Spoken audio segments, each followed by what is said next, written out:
안녕하세요. 오늘 저희는 죄와 천국, 어쩌면 인간 존재의 가장 근본적인 두 축이라고 할 수 있을 것 같은데요. 이 깊은 이야기를 좀 나눠보려고 합니다. 네. 청취자께서 보내주신 성경 본문들이 있어요. 열왕기하 14장, 디모데후서 4장, 또 호세아 7장, 그리고 시편 120편에서 122편까지. 아, 네네. 이 자료들을 가지고 인간의 실패 가능성인 죄, 그리고 또 우리의 궁극적인 소망인 천국, 이 둘 사이의 관계가 참 복잡하잖아요.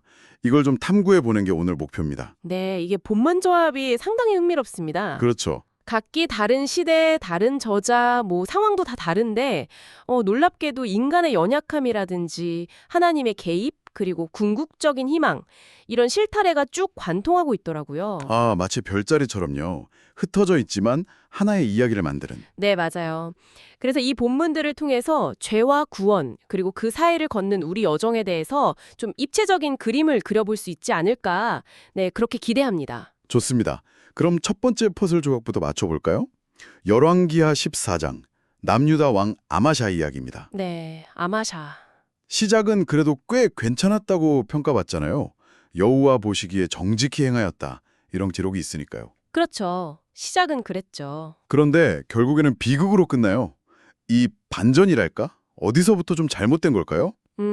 아마샤 이야기는 딱 그거 같아요. 시작이 좋다고 끝까지 좋은 건 아니다. 이걸 보여주는 아주 전형적인 사례죠. 아, 그의 정직함이라는 게요, 결정적인 한계가 있었어요. 성경도 딱 짚어서 말하잖아요. 그의 조상 다윗과는 같지 아니하였다. 네. 구체적으로는 그 산당들, 맞습니다. 백성들이 여전히 우상 숭배하던 그 장소, 산당을 제거하지 않았다는 점. 이게 그냥 실수라기보다는요, 그의 신앙, 순종이 온전하지 못했다는 걸 보여주는 중요한 단서죠. 뭐랄까, 타협의 여지를 남겨둔 거예요. 그 작은 타협 또는 불완전함, 그게 결국 나중에 발목을 잡았다 이런 거군요. 네, 에돔과의 전쟁에서 이긴 후에 확 교만해져가지고 북이스라엘에 도전했다가 완전히 깨지잖아요. 그렇죠. 근데 여기서 좀 들은 생각은 교만이라는 그 죄 하나 때문에 그 전에 잘했던 것까지 전부 다 무효가 되는 건가? 이런 생각도 들어요. 어떻게 보면 좀 가혹하게 느껴질 수도 있을 것 같고요. 그거 아주 중요한 지적이세요. 성경적인 관점에서 보면요, 죄라는 게 그냥 행동 하나하나의 문제가 아니에요. 아, 그런가요? 네, 그보다는 마음의 방향성. 그러니까 하나님으로부터 멀어지게 만드는 어떤 근본적인 경향성하고 관련이 깊거든요. 마음의 방향성이요? 네, 아마샤의 경우를 보면 산당을 그냥 둔 것, 그 불완전한 순종이랑 전쟁 이기고 나서 교만해진 거, 이게 별개 사건이 아니라는 거죠. 아, 연결되어 있다. 그렇죠. 하나님 중심에서 자기 중심으로 마음이 이미 기울어져 있었던 게 다른 방식으로 그냥 표출된 거라고 볼 수 있어요. 그 틈이 교만이라는 더 큰 죄로 발전할 어떤 자양분이 된 셈이죠. 그래서 그의 실패는 단 한 번의 실수가 아니라 어쩌면 그 잘못된 방향성의 필연적인 결과였을 수도 있다는 겁니다. 그렇군요. 죄를 그냥 행동 리스트로만 볼 게 아니라 내면의 방향성 문제로 보니까 좀 다르게 이해가 되네요. 네. 근데 또 이야기가 아마시아 개인의 실패로만 끝나지는 않는 것 같아요. 그렇죠. 맞습니다. 바로 그 지점이에요. 또 죄와 하나님의 자비 사이의 첫 번째 긴장을 보여주는 지점이죠. 아마샤 개인은 실패했지만 하나님은 이스라엘을 향한 당신의 약속, 이걸 저버리지 않으셨다는 거예요. 그 27절 말씀이죠. 네, 27절 보면 여호와께서 또 이스라엘의 이름을 천하에서 없이 하겠다고도 아니하셨으므로 요아스의 아들 여로보암의 손으로 구원하심이었더라. 이렇게 기록되어 있잖아요. 아, 그러니까 인간이 아무리 불신실하고 실패해도 하나님의 계획과 자비는 계속 흘러간다. 이걸 보여주는 참 놀라운 장면이에요. 우리의 실패가 이야기의 끝이 아닐 수 있다는 어떤 가능성? 그걸 열어주는 거죠. 인간의 실패에도 불구하고 포기하지 않으시는군요. 하나님의 개입이 시작되는 자, 이런 인간의 연약함과는 정말 분위기가 확 다른 인물이 이제 등장합니다. 네, 그렇죠. 죽음을 바로 코앞에 둔 사도 바울. 디모데 후서 4장인데요. 여기서 바울의 모습은 아마샤와는 정말 다른 확신에 차 있어요. 네, 정말 그렇죠. 어떻게 그런 절대적인 위기 앞에서 그런 평안함, 그런 확신을 가질 수가 있었을까요? 디모데후서 4장은 뭐랄까 바울의 영적인 유언 같은 글이죠. 아, 유언. 네. 감옥에 갇혀서 죽음을 기다리는 어떻게 보면 정말 절망적인 상황이잖아요. 그런데도 나는 선한 싸움을 싸우고 나의 달려갈 길을 마치고 믿음을 지켰으니 이렇게 당당하게 선언하죠. 7절에서요. 네. 그리고 결정적으로 18절. 주께서 나를 모든 악한 일에서 건져내시고 또 그의 천국에 들어가도록 구원하시리니 이렇게 외치잖아요.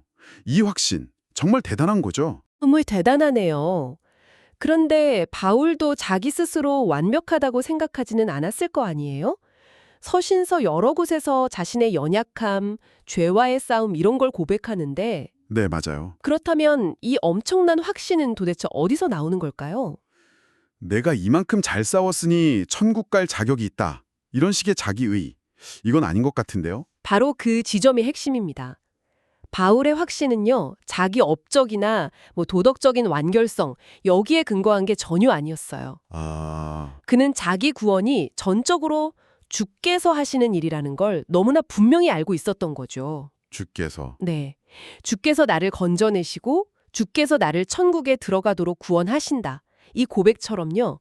그의 시선은 자기 행위가 아니라 구원자이신 예수 그리스도의 능력, 그 신실하심, 여기에 딱 고정되어 있었던 거예요. 아, 수많은 고날 속에서 자기 힘이 아니라 붙드시는 하나님의 은혜로 살아왔다는 걸 정말 처절하게 경험했기 때문에 마지막 순간에도 그 은혜가 자기를 천국까지 인도할 거다. 이걸 의심하지 않았던 겁니다. 아, 그렇군요. 그러니까 천국에 대한 소망이라는 게 내가 얼마나 잘했냐가 아니라 하나님이 얼마나 신실하게 나를 구원하시느냐. 여기에 달려있다는 믿음이군요. 바로 그거죠. 이게 현재 겪고 있는 고난을 대하는 태도에도 엄청난 영향을 미쳤겠네요. 그렇습니다. 천국 소망이라는 게 그냥 막연히 죽어서 좋은 곳 가겠지 이런 기대가 아니에요. 네. 그건 지금 겪고 있는 고통, 어려움, 이걸 다시 해석하고 인내하게 만드는 아주 강력한 동력이 되는 거죠. 동력이요? 네. 바울한테 죽음은 끝이 아니었던 거예요. 영원한 하나님 나라로 들어가는 관문이었기 때문에 두렵지 않았던 거죠. 이게 바로 죄와 실패의 현실 속에서도 우리가 붙들 수 있는 궁극적인 희망입니다. 이 희망이 있으니까 현재의 어려움을 다른 시각으로 볼 수 있는 힘을 얻는 거예요. 실패 가능성 속에서 발견하는 하나님의 자비, 그리고 죽음 앞에서도 흔들리지 않는 구원의 확신. 아, 이 두 그림이 대비되면서 뭔가 입체적인 모습이 그려지는 것 같아요. 네, 그렇죠. 그런데 호세아 7장은 또 다른 측면을 보여줍니다. 죄의 끈질김이랄까? 숨겨진 본성 같은 거요. 맞아요. 호세아는 좀 강렬하죠. 뜨겁게 달군 화덕 같다. 이 비유는 정말 강렬한데요. 당시 이스라엘의 죄가 구체적으로 어땠길래 이런 표현까지 썼을까요? 호세아 7장은 당시 북이스라엘 사회의 총체적인 부패를 고발하고 있어요. 개인적인 차원에 거짓말, 도둑질 이런 것뿐만 아니라 사회 전체에 구조적인 악이 있었던 거죠. 구조적인 악이요? 이를 들면 지도자들의 방탕과 타락, 또 하나님을 버리고 다른 신이나 주변 강대국을 의지하는 그런 영적인 또 정치적인 배신 행위들, 이런 게 만연했던 거예요. 아, 전반적으로 다 썩어 있었군요. 그렇죠.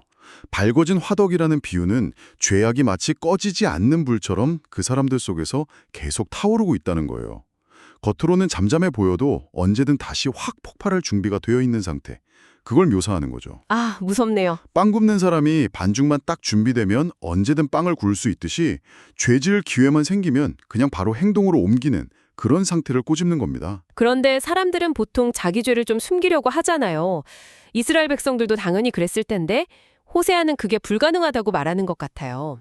네, 그렇죠. 2절에 그들의 행위가 그들을 애워싸고 내 얼굴 앞에 있도다. 이 구절이 나오는데 이게 그냥 단순히 하나님은 다 알고 계신다 이런 경고일까요? 아니면 좀 더 깊은 의미가 있을까요? 하나님은 다 아신다. 물론 그 기본적인 의미도 있죠. 근데 그걸 넘어서요. 그들의 행위가 그들을 애워쌌다. 이 표현은 죄가 더 이상 숨겨질 수 없는 단계에 이르렀다. 이것뿐만 아니라 그 죄의 결과가 마치 올가미처럼 그들 자신을 꽉 옥죄고 있다는 걸 보여줘요. 아, 올가미처럼? 네. 그리고 더 나아가서 내 얼굴 앞에 있도다. 이 말씀은 그들의 죄가 하나님과의 관계를 정면으로 딱 가로막고 있다는 뜻이죠.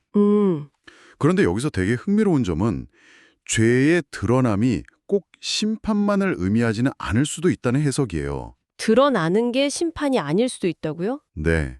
물론 공의로운 심판의 측면도 분명히 있죠. 하지만 동시에 이 드러남이라는 게 마치 병을 진단받는 과정과 같을 수 있다는 거예요. 병을 진단받는 과정이요? 그건 좀 고통스럽지만 꼭 필요한 일이잖아요. 죄가 드러나는 것도 그런 측면이 있다는 말씀이신가요? 그렇죠. 사실 죄가 드러나면 일단 수치스럽고 관계 깨질까 봐 두렵고 이런 게 먼저인데 이거 뭐 자비느라 회복의 시작으로 보기는 좀 쉽지 않을 것 같은데요. 네. 그 두려움은 정말 너무 당연해요.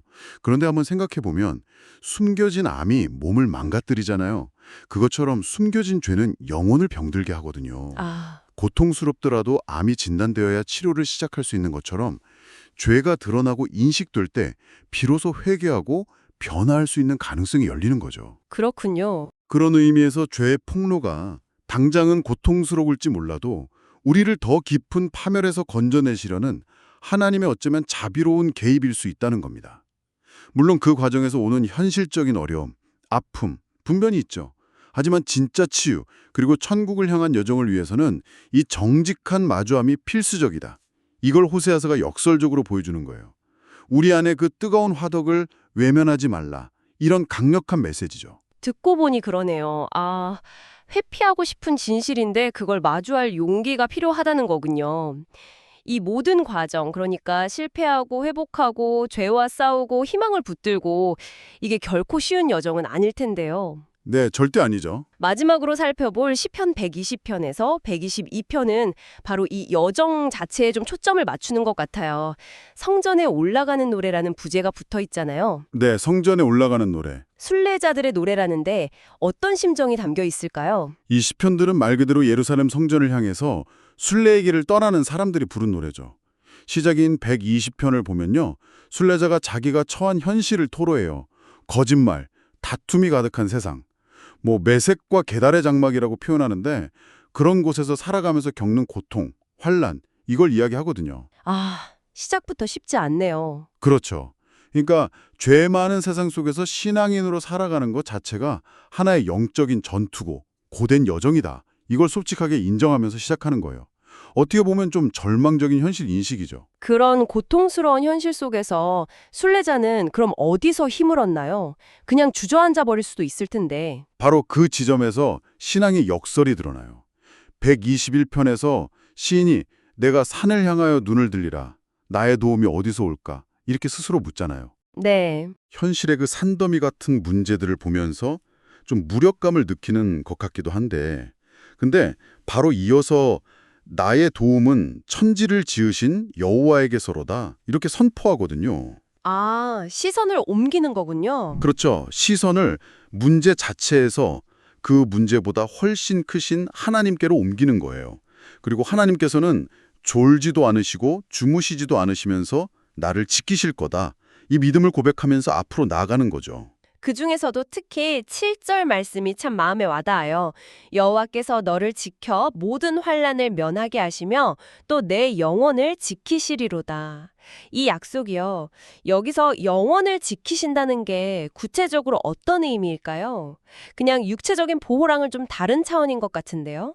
그거 정말 중요한 포인트입니다. 영혼을 지키신다? 이게 단순히 사고나 질병에서 목숨을 지켜주신다? 이런 차원을 넘어서는 거예요. 네. 이건 이 죄 많고 혼란스러운 세상 속에서 우리의 가장 핵심적인 부분이 있잖아요.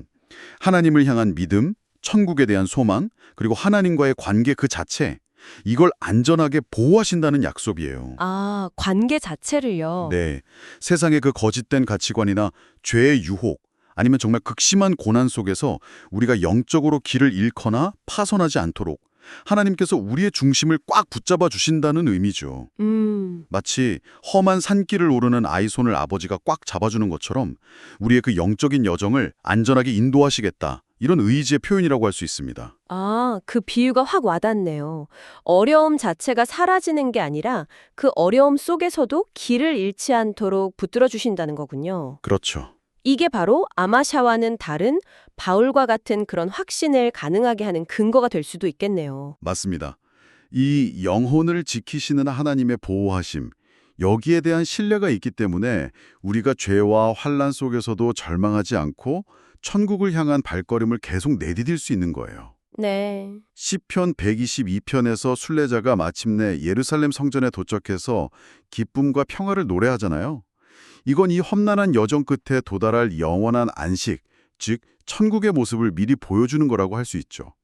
하나님께서 시작하신 구원의 여정을 반드시 완성하실 거다. 이런 믿음의 선포인 셈입니다. 자, 오늘 저희가 열왕기하의 아마샤를 통해서는 죄의 현실, 그 결과를 좀 직시했고요. 네, 디모데 후서의 바울을 통해서는 절망 속에서도 빛나는 천국 소망, 그 근거를 봤습니다. 그렇죠. 또 호세아서를 통해선 숨겨진 죄의 파괴력, 그리고 드러남을 통한 회복의 역설을 생각했고, 마지막으로 시편 순례자의 노래를 통해선 이 모든 여정을 지키시는 하나님의 신실한 보호하심을 확인했습니다. 와, 정말 다채로운 각도에서 죄와 천국이라는 주제를 깊이 파고든 것 같네요. 네, 이 네 본문을 이렇게 쭉 엮어보면 결국 하나의 큰 그림이 그려지는 것 같아요. 뭐냐면 우리의 신앙 여정이라는 게 죄의 그림자와 천국의 빛 사이, 즉 인간적인 실패 가능성과 하나님의 구원 약속 사이에 어떤 끊임없는 긴장감 속에서 이루어진다는 거죠.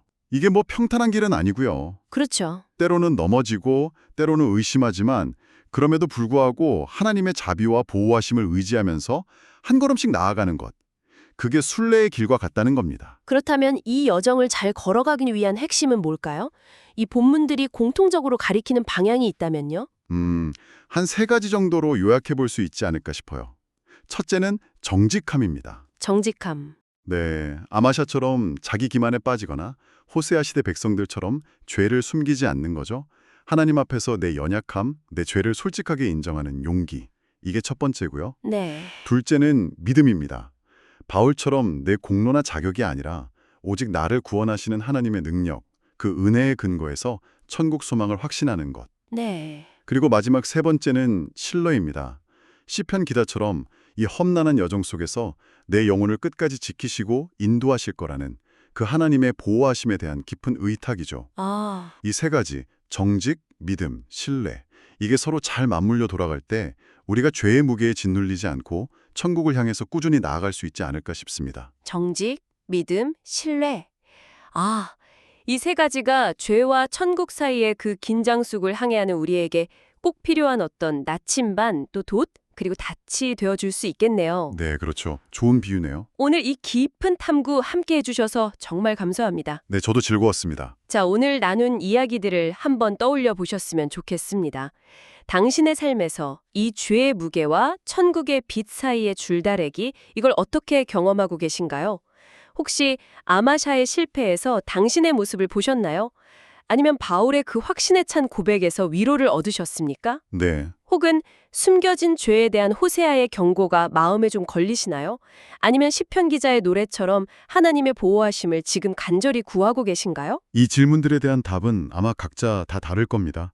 중요한 것은 이 영적인 여정이 계속되고 있다는 사실이고요. 오늘 나눈 말씀들이 그 길을 걸어가는 당신에게 작은 등불이 되었으면 좋겠습니다. 네. 이 여정에 결코 혼자가 아닙니다. 당신의 영혼을 지키시는 분이 늘 함께 하십니다. 이 사실이 오늘 당신에게 새로운 용기와 소망을 주기를 기대합니다.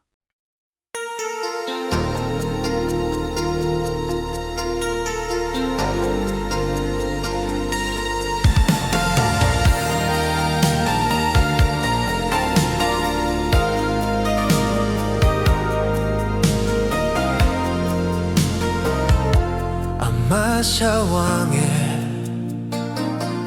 죄와 교만의 결과 이스라엘의 패배로 고통받았네.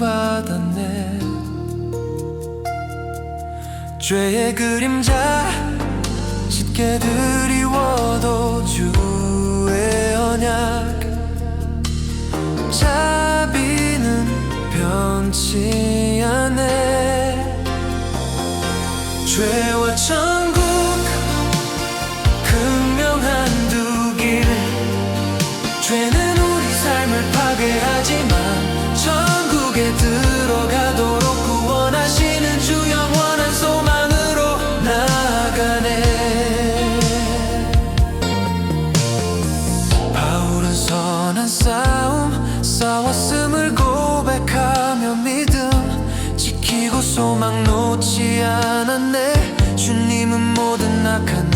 죄에서 건지시고 영원한 천국으로 인도하시네. 죄와 천국 극명한 두 길. 죄는 우리 삶을 파괴하지만 천국에 들어가도록 구원하시는 주 영원한 소망으로 나아가네. 이스라엘의 죄악 화덕의 불처럼 속이는 말과 악행 속에 드러나네. 숨기려 해도 주님 앞에 모두 보이니 죄를 인정하고 회개하며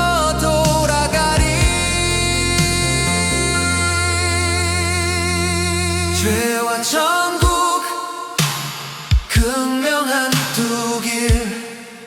죄는 우리 삶을 파괴하지만 천국에 들어가도록 구원하시는 주 영원한 소망으로 나아가네.